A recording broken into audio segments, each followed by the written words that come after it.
I remember the day I moved in like it was yesterday. The brochures were glossy. The staff was friendly. The halls smelled like lavender instead of antiseptic. And after weeks of discussions with my kids, we all agreed.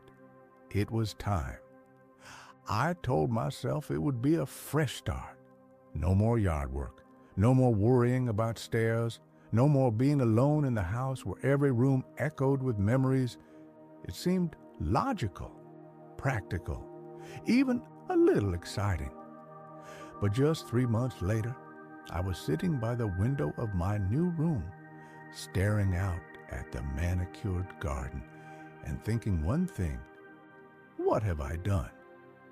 Now, don't get me wrong, I'm not here to scare anyone. Nursing homes serve a real purpose, and for some people, they're the right call. But no one warned me about the emotional tax, the things that don't show up on paper. That's what this video is for. Not to tell you what to do, but to share what I wish I'd known before making that decision.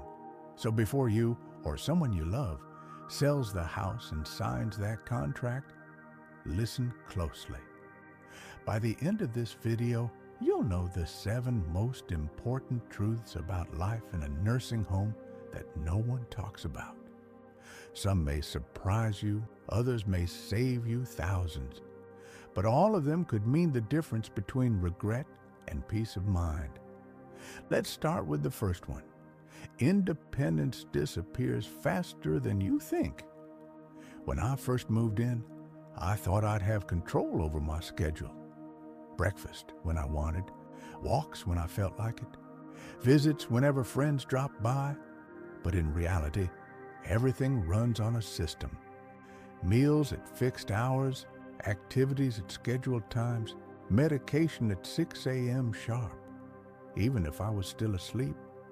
It was like going back to school, but without the field trips. It wasn't that anyone was cruel. In fact, most of the staff were wonderful. But when you're one of 60 people that need care each day, your life is no longer yours. I wasn't prepared for that. The feeling of needing to ask for everything, coffee, a tissue, even permission to leave the building, was deeply humbling and at times frustrating. And here's the part they never put in the brochure. Once you give up certain freedoms, it's hard to get them back. Even something simple like keeping your own fridge in your room or using your own laundry detergent might not be allowed. That loss of control? It chips away at your sense of self. And yet, some people find comfort in that structure. That's why this isn't about scaring you. It's about knowing yourself. If you cherish independence, if setting your own rhythm gives you joy, be cautious. Because in a nursing home, convenience often comes at the cost of autonomy. And that's just the beginning. Next, we'll talk about the emotional toll of surrounding yourself with decline and why it may affect your health more than you think. It's a strange thing, really, how quickly the mood of a place can change your inner world. I'd been there 2 weeks when I noticed something was off. I wasn't laughing as much. I stopped waking up early to read the paper like I used to. And something deeper began to shift. My motivation. It wasn't the food. It wasn't the staff. It was the atmosphere. Every day I saw decline all around me. One neighbor had a stroke the week I moved in. Another slipped in the bathroom and was taken to the hospital. One woman across the hall started forgetting her children's names. There was a quiet, constant hum of loss, and it seeps in, whether you want it to or not. No one tells you how contagious that atmosphere can be. Now, I don't say this to be cruel or dismissive. These are real people, each with a story and a lifetime of experience. But being surrounded every day by frailty, falls, and final goodbyes can take a toll on your own sense of vitality. The cycle of decline becomes the background music to your life. And here's the kicker. Your brain notices. According to multiple studies, environmental cues shape our biology. The more you're surrounded by passive routines, silence, and reminders of deterioration, the more your own drive to thrive begins to shut down. It's like a subtle emotional erosion. I started skipping walks. Meals became routine, not pleasure. Even my posture changed. Slumped shoulders, slower movements. It didn't feel like aging, it felt like surrender. And that's when I realized I had to create counter energy. I started a morning routine again. I made phone calls to friends outside. I even brought in a Bluetooth speaker to play upbeat music. Small things, but they made a difference. Here's the truth I wish I knew. In a nursing home, if you don't actively seek life, the atmosphere will gently pull you toward resignation. So if you're considering the move, ask yourself, how resilient am I emotionally? Do I need vibrant surroundings to feel alive? How will I protect my mindset in a place where decline is visible every day? Because no matter how clean the rooms or how nice the staff, you're living in a place where the end of the road is a daily companion. That takes a toll. One that's invisible at first, but incredibly real. And next, we'll talk about something even more hidden. The unexpected financial traps that catch many families off guard. Long after the papers are signed, I thought I had done my homework. I looked at the monthly fee, clean and clear on the brochure, $4,200. Pricey, yes, but it seemed manageable. Meals, laundry, 24-hour staff, activities. I even joked to my daughter, it's like a cruise without the ocean. We laughed. We signed the papers. And within 2 months, I realized I hadn't budgeted for the fine print. You see, the base price is only half the story. What no one told me is that most nursing homes run on a tiered service model, meaning the more help you need, the more you pay. And those extras add up faster than you'd think. Need help with dressing? That's an added fee. Want your medications managed? Extra. Miss a scheduled meal and ask for a snack later? Believe it or not, that's a charge in some facilities. Want to see an outside physical therapist? You'll pay for transport and scheduling, and God forbid you need incontinence supplies. Those aren't always included. Then there were the unexpected incidentals. Cable TV, $40 per month. Wi-Fi, another $25. Room phone, $10 for the line, 20 cents per minute for outbound calls. Haircuts, toiletries, transportation to off-site appointments, all billed separately. Within 4 months, my $4,200 became $5,100. And that was a good month. Worse still, many facilities lock you into contracts. I knew someone who had to pay 3 months of fees after her mother passed just because they needed time to prepare the room for re-entry.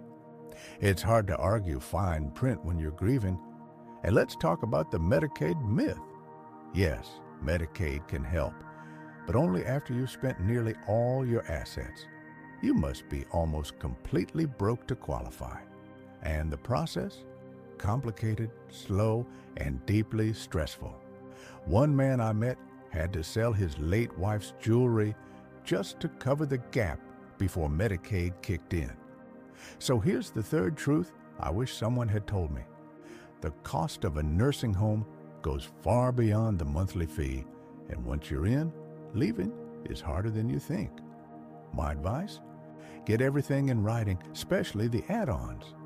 Ask, what services are not included in the monthly rate. Ask what happens if your needs increase over time. Read the fine print about cancellation, move-out policies, and refund structures. And talk with a financial advisor, one who understands long-term care law and state-level Medicaid rules. Because regret is expensive, and in this case, you may pay for it with more than money.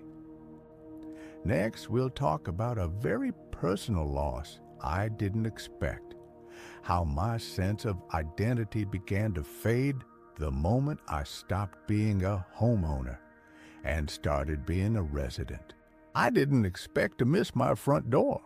Not the house itself, though yes, I missed the porch swing and the squeaky kitchen cabinet, but the feeling of having a key, of unlocking my own space, of being someone in the world. In the nursing home, I had a room, not a home, a room, and that shift, quiet, almost invisible at first, began to erode something far more precious than square footage, my identity.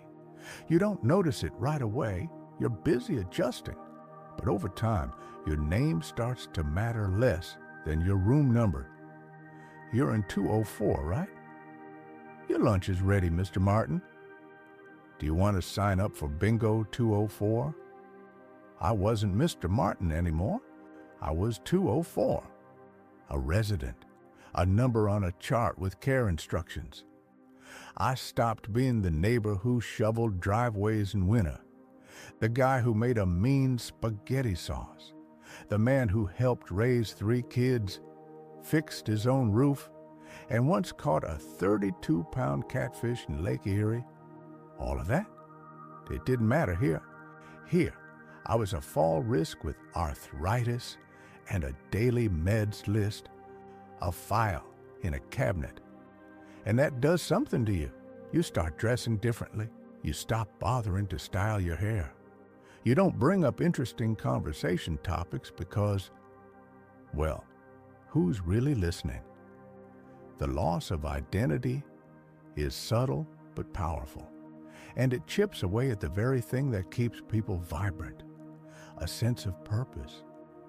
I once knew a woman down the hall who had been a professional painter, oil on canvas, landscapes and portraits that hung in galleries. But in here, she was just the lady who sat near the window and hummed softly. She didn't even ask for paints. She said, "What's the point?" The point is, you have to fight for your identity in a place that unintentionally flattens everyone into routines and roles. So if you're considering a nursing home, ask yourself, what parts of me do I want to preserve? Because unless you actively bring them into the room with you, books, hobbies, pictures, routines, they will slowly disappear. Bring your story, frame it, hang it, speak it often. Because in places like this, if you don't tell the world who you are, the world will tell you who you've become. And next, we'll tackle something even more difficult. What happens to your social life when proximity replaces true connection? And why loneliness in a full building is more common than you think. They told me I'd never feel alone again. Plenty of people your age, they said. You'll have friends just down the hall, always someone to talk to, always something going on. And in theory, they were right. The building was full. There were games in the lounge, birthday cakes with candles, a bulletin board filled with activities. I was never more than 10 feet from another person, but I have never felt more isolated in my life. Here's the truth. No one tells you proximity is not the same as connection. You can be surrounded by people and still feel completely alone. Because connection requires more than shared space. It needs shared meaning. And inside many nursing homes, conversations often become shallow, repetitive, transactional. How are you feeling today? Did you take your meds? Want to watch the game show with us? It's not that people are cold, it's that everyone's energy is limited.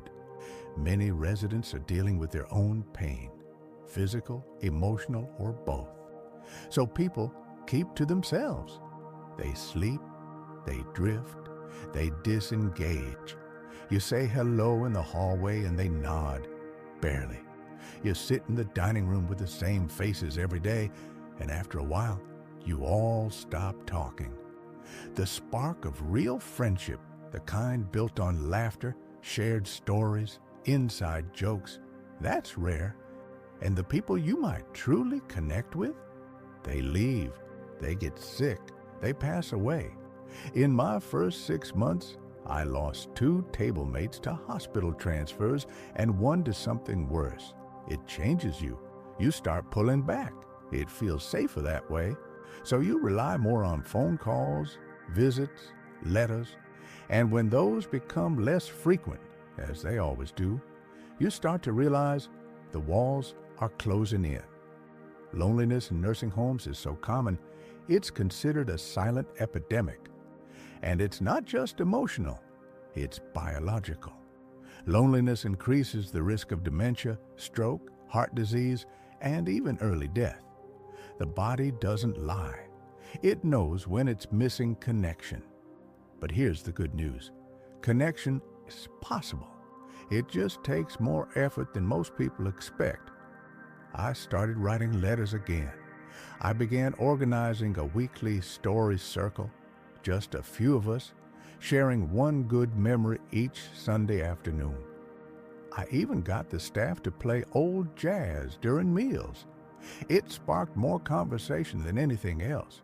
So before you move in, ask yourself, what will I do to stay connected to others and to myself?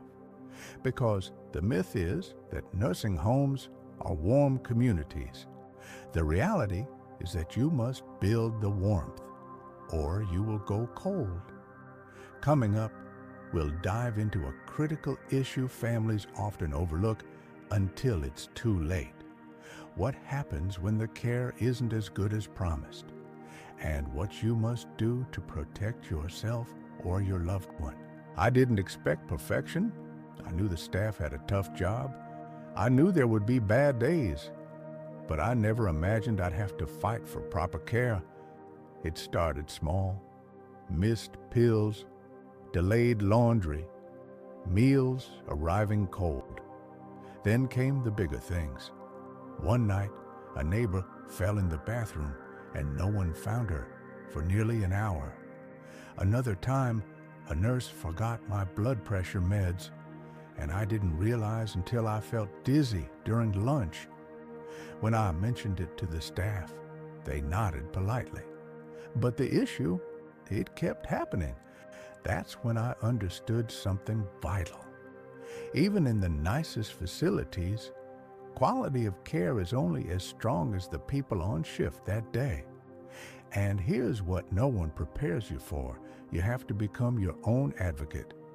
In a place where residents often feel voiceless, speaking up becomes a survival skill. You have to document things, make requests in writing, ask for names, follow up, be respectful, yes, but firm. This was hard for me. I didn't want to be seen as difficult. I didn't want to be the guy always complaining. But when your health is on the line, silence is dangerous. Even well-meaning staff get overwhelmed. Turnover is high, shortages happen, and corners get cut, not maliciously, but because systems break down. One missed bath, one skipped medication, one overlooked wound, that's all it takes. And here's the hardest truth. If you don't have an involved family member watching over things, you may get overlooked. I've seen it again and again. The quiet residents, the polite ones, the people who never ask for much, they're the ones whose socks stay wet, whose rooms don't get cleaned properly, who wait longer for pain relief. That's why I tell every friend now, Before you move in, have a care advocate, a family member, a friend, even a hired third party who checks in regularly, not just for visits, but to ask the hard questions, to check the charts, to speak up when you can't. And if you're the one making decisions for a loved one, visit often, observe patterns, ask the staff how they're doing. Burnt out staff often signal bigger issues to come. If anything feels off, document it, ask to escalate, stay informed, because good care should never depend on luck. And finally, in our last section, I'll share what I would do differently and the one truth that changed how I view aging, home, and what we truly need in our final chapters. If I could go back, I wouldn't rush the decision. That's the truth. I moved in because it made sense on paper. It relieved my kids. It seemed safe, predictable. But life, real life, isn't lived on paper. It's lived in moments, in how you wake up, in how you feel, in whether or not you still feel like you. So here's what I'd do differently. First, I'd explore every alternative: assisted living, in-home care, aging in place renovations, even shared housing with a trusted friend. There are more options today than ever before, many of which preserve your independence while still offering support. But I never really looked into them. I assumed nursing homes were the default. They're not.